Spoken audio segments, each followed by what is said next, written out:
みんな元気なのだ。澄んだもんなのだ。今日はアジアの活気あふれる大都市香港を紹介するのだ。実はね、みんなお札って普通国や中央銀行が作るものって思うでしょ。でも香港ではなんと3つもの民間銀行がそれぞれ違うデザインのお札を発行しているのだ。だから同じ金額でもお店で受け取るお札の見た目が毎回違うなんてことが普通にあるらしいのだ。面白いのだ。そんな香港の話題やその周辺地域からのホットなニュースを今日は全部で3つ紹介していくのだ。中でも特に注目なのが3つ目のニュースなのだ。なんと中国のミサイル駆逐艦が1ヶ月もかけて日本列島をほぼ一周しちゃったっていうちょっとびっくりで気になるニュースなのだ。これはしっかりチェックしとかないとだね。この動画が面白いなって思ったら高評価とチャンネル登録もぜひぜひよろしくなのだ。それでは早速一緒に見ていくのだ。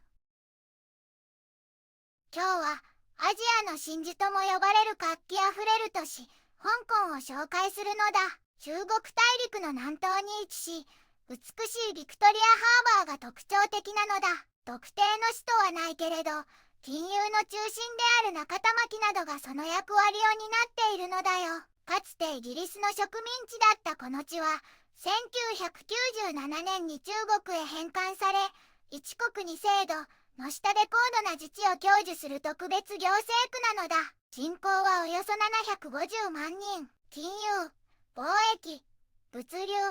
観光が主要産業で世界有数の国際金融センターとして知られているのだ。東洋と西洋が融合した独特の文化は高層ビル群と歴史的な街並み、活気あるや無茶文化やストリートフードにも現れているのだ。近年は一国二制度の今後の展開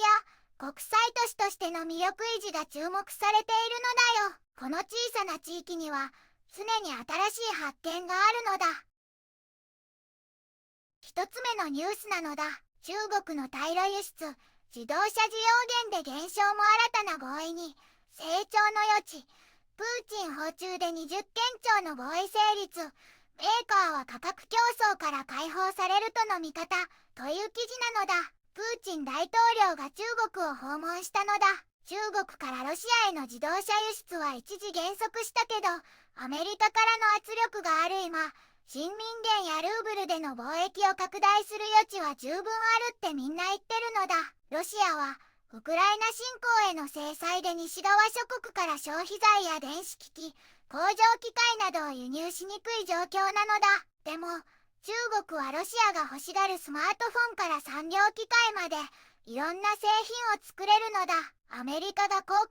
税をかけているから中国とロシアの貿易はどんどんアメリカから離れていってるのだ。専門家はアメリカが市場を閉ざす中で中国が新しい販路を探しているからロシアとの関係はまだ成長する余地があるっ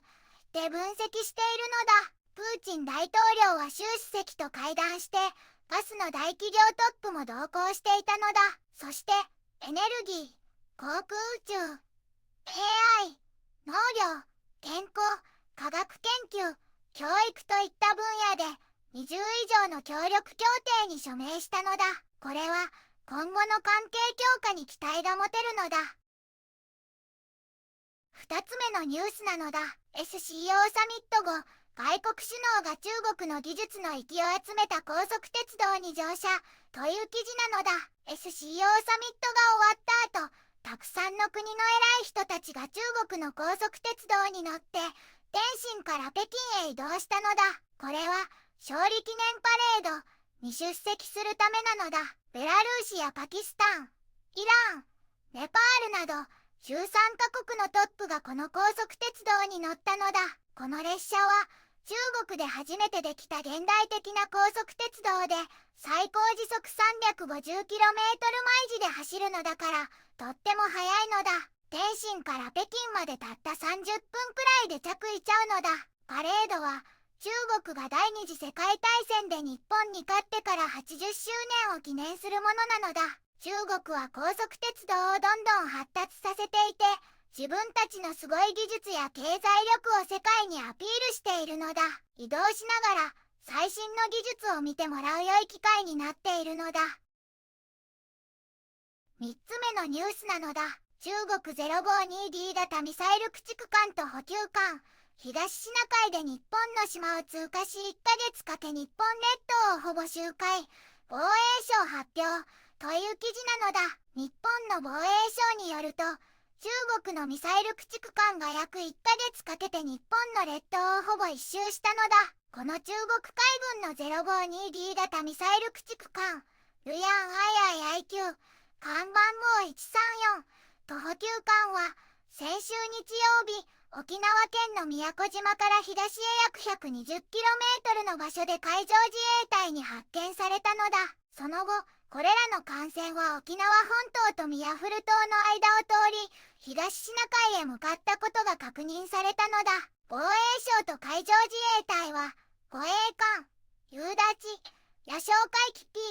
P3C などを使い、しっかり監視と情報収集を行ったのだ。実は、この艦船は7月24日に朝鮮海峡を、8月8日には宗谷海峡を通過したのと同じ艦船だったのだ。日本の報道では、中国の軍艦が1ヶ月以上もの間、日本の近くで活動し、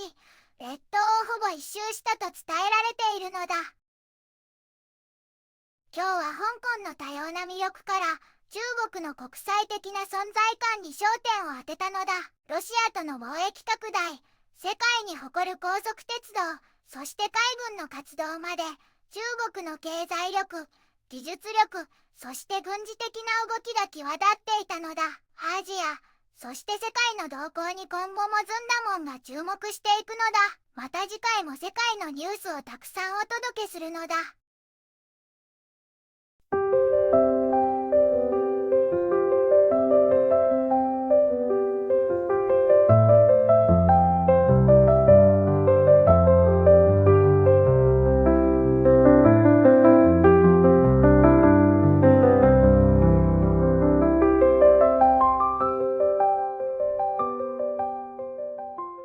こんにちはなのだ。この番組では世界のあまり知られていない国や地域からちょっと不思議でちょっと感動するニュースをお届けするのだ。日本ではあまり話題にならないけど、世界には僕たちが知らないままの出来事や優しさや驚きに満ちた物語がた